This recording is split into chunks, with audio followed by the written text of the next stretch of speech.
The first round of the NFL draft has come and gone, and it was glorious. It's Christmas Day for these teams and their fan bases, and it is a dream come true for the players who were finally able to achieve their goals and say that they are in fact a first-round NFL player. There will be first-round draft grades all over the internet, and I'll keep it short and simple and say your favorite team got an A+ and your rival all got Fs. You're welcome. But while projecting a player's entire NFL career and grading them on draft night is a little bit more difficult, grading a player's fantasy outlook for the upcoming season is much easier. So without further ado, here are my grades for the 10 offensive skill position players selected in the first round of the 2025 NFL Draft. With the first pick in the 2025 NFL Draft, the Tennessee Titans select Cameron Ward, quarterback, Miami. Starting at number 1 with pick number 1, Cam Ward gets an easy A- for me, and it simply comes down to job security. Who on God's green earth is going to start at quarterback for the Tennessee Titans this season if not for Cam Ward? From a fantasy football perspective, other players are going to have to compete for targets or other players taking their spots, but there's only one quarterback, and Cam Ward should absolutely be the presumptive starter from day one. I don't even think the Titans need to have a, quote, training camp battle. This should be Cam Ward's team without a doubt. Couple that with Brian Callahan's pass-happy system and a good slew of possession receivers to potentially throw a lot of passes per game, I think Cam Ward is going to be a safe choice as the best rookie quarterback from a fantasy football perspective of any quarterback drafted in this season. And with the second pick in the 2025 NFL Draft, the Jacksonville Jaguars select Travis Hunter, wide receiver, defensive back from Colorado. At number 2, we have Travis Hunter, and this is a much different case than Cam Ward because this player's future is surrounded with uncertainty. Will he play mostly receiver? Will he play mostly corner? Will he start at either position right away? Will he demand more targets than Brian Thomas Jr.? Because of all these questions, I have Travis Hunter as only a B, and this has very little to do with Travis Hunter himself. I am very high on the player. I think he's going to be outstanding with the ball in his hands. However, I just simply don't know how good he's going to be from a fantasy perspective in this offense, and given the fact he's going to be splitting reps on defense. Brian Thomas Jr. is a certified number 1 receiver, and Trevor Lawrence has left a lot to be desired, to put it politely, in his career, and so I'm just afraid that if Travis Hunter is a wide receiver 2 on a Jacksonville Jaguars offense, he's simply not going to have enough quality targets to be a high-impact fantasy player. Now, this is the player I think I could eat my words on the most because he could turn out to be an all-star and Trevor Lawrence has a big rebound year, but because there's so much uncertainty surrounding how much offense he will play and how good Trevor Lawrence will be, I think it's safe to say he's at least a B because the talent is outstanding. With the 6th pick in the 2025 NFL Draft, the Las Vegas Raiders select Ashton Jeanty, running back, Boise State. Third on our list at 6th overall, Ashton Genty was selected by the Las Vegas Raiders, and this is an A++++++. I cannot put enough pluses on this pick. Ashton Genty is going to be Pete Carroll's bell cow, and he is going to get fed the rock over and over and over again. From a fantasy football perspective, I think he's going to have Bijan Robinson levels of expectations, an instant first-round pick in every draft you could imagine. This kid is outstanding. He's so difficult to tackle, and I think at the minimum, he'll be a touchdown machine, given the way Pete Carroll is probably still traumatized over how the Seattle Seahawks Super Bowl went and not handing the ball to Marshawn Lynch. I don't think he'll make that mistake ever again. I think he is going to be feeding Ashton Genty a very regular diet of 20 carries a game. I expect great numbers from Ashton Genty, and running backs often hit in their rookie year. I think Genty will be no exception. I think he's a fantasy star, and I think it is an A+ pick from a fantasy football perspective, and probably from a general football perspective. This kid is amazing. With the 8th pick in the 2025 NFL Draft, the Carolina Panthers select TeAndre McMillan. Oh. Wide receiver, Arizona. 8th overall selection, TeAndre McMillan. 4th on our list. He gets a B+ in my fantasy grade because I expect him to be a catch and touchdown machine but not a great offense still in Carolina to work with. He should come into this team as the bona fide number 1 overall receiver, and if he's not, I still believe he will demand most of the targets in a red zone scenario, which means he should acquire at least 6 touchdowns in his rookie season, which I think would be incredibly valuable for a rookie wide receiver to have from a fantasy football perspective. He's not a yards after catch monster, and I just don't know how many targets he's going to get in this offense, but if you think the Panthers are going to be bad and throwing the ball a lot, he'll probably be very good. If you think that the Panthers are going to be much improved and Bryce Young takes a step up, he's probably going to be pretty good. So it's safe to say if he is the number 1 red zone target, he'll be at least a B+. So that's the grade I give him. I don't know if he's going to have a lot of yards, but hopefully a lot of targets and a lot of touchdowns can make up for that. So with the 10th pick in the 2025 NFL Draft,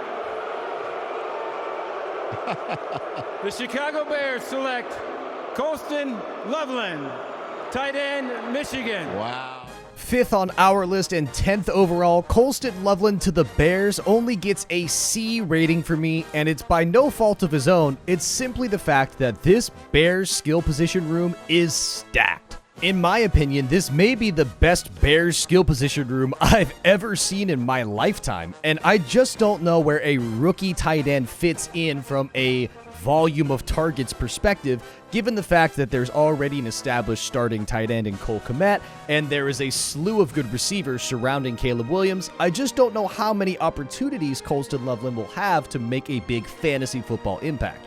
He's a great talent, and we'll see what happens in the future, but for this season, and at least at the start of the 2025 NFL season, it has to be a C at best for me. With the 14th pick in the 2025 NFL Draft, the Indianapolis Colts select Tyler Warren, tight end, Penn State.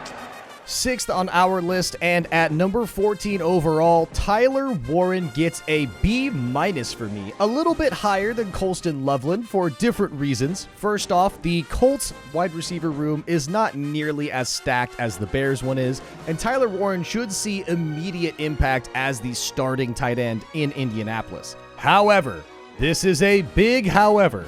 Who is throwing Tyler Warren the football?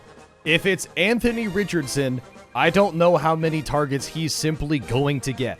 If it's Daniel Jones, I don't know how many good targets Tyler Warren is going to get.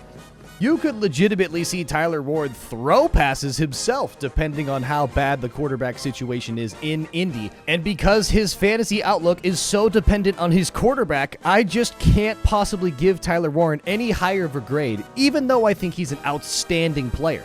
I think Warren is a future star, but the quarterback situation scares me away from this one. With the 19th pick in the 2025 NFL Draft, the Tampa Bay Buccaneers select Amecha Igbuka, wide receiver, Ohio State. At number 7 and drafted at 19th overall, Amecha Igbuka gets a B- for me, and it's by no fault of his own, but look at the skill position room he is getting placed in Tampa Bay. Mike Evans, Chris Godwin, Jalen McMillan, Bucky Irving, Cade Otton, all already on the team and potential targets for Baker Mayfield to throw to, and you throw Amecha Igbuka in there, who is a fantastic talent. I don't know how many pass plays the Bucs are going to have. 80 a game? I don't simply know what you do with that much wealth of talent on the offensive side of the ball. Not to do the obvious comparison, but I'm going to stash him away in my mind as another Jaxson Smith-Njigba, where next season he might not be the go-to receiver. But in the 2026 season, he could be a breakout star. I just think the room is too crowded from a fantasy football perspective for him to be a very high draft choice. The talent's all there. I think he's one of my favorite receivers in this draft entirely. But for 2025 fantasy football, I have to lower my expectations just a bit. With the 22nd pick in the 2025 NFL Draft, the Los Angeles Chargers select Omarean Hampton, running back, North Carolina.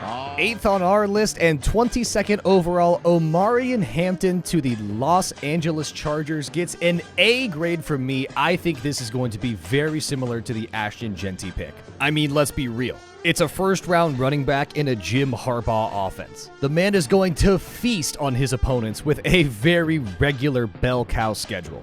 That being said, I do think that the Chargers running back room is a little bit better than the Raiders running back room, so there's more of a chance that Omarean Hampton has to split some carries to start, which is why he only gets an A instead of an A+, but let's be honest. If you're griping with me over an A versus an A+, this is a good problem to have. Omarean Hampton is going to be an outstanding fantasy choice.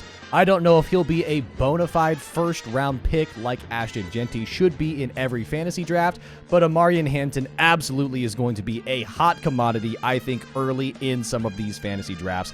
I will be picking him as fast as I can. I think he's going to be a stud.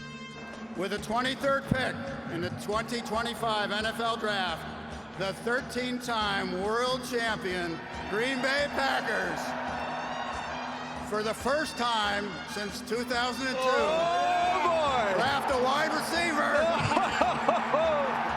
Listen to this crowd. Oh, baby. Matthew Golden, wide receiver, Texas.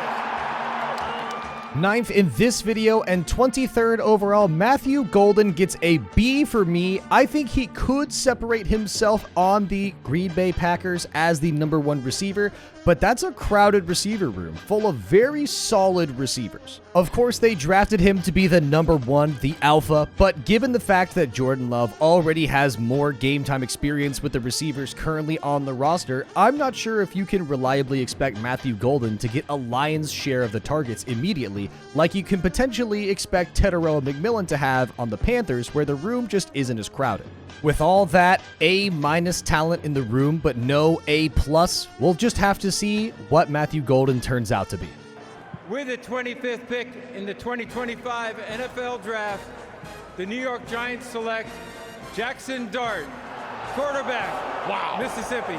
10th and the last player on our list, but the 25th overall selection, Jaxson Dart to the Giants gets an F for me. Now keep in mind, I already hear you typing away in the comments, but Jaxson Dart's a good quarterback.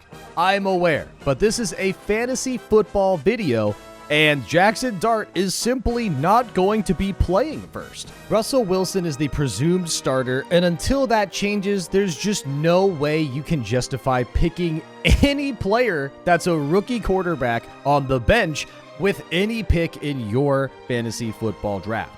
What I think of the player simply doesn't matter, given the fact that he won't get the opportunity until he beats Russell Wilson out, and therefore, from a fantasy football perspective, it's an F grade for me, but who knows what could happen in the future. And that will do it for the 10 skill position players drafted in this first round of the 2025 NFL Draft. Let me know what your thoughts are in the comments. Did I nail it? Did I get it absolutely wrong? Which player am I underrating and who am I vastly overrating? I would love to read all your comments down below.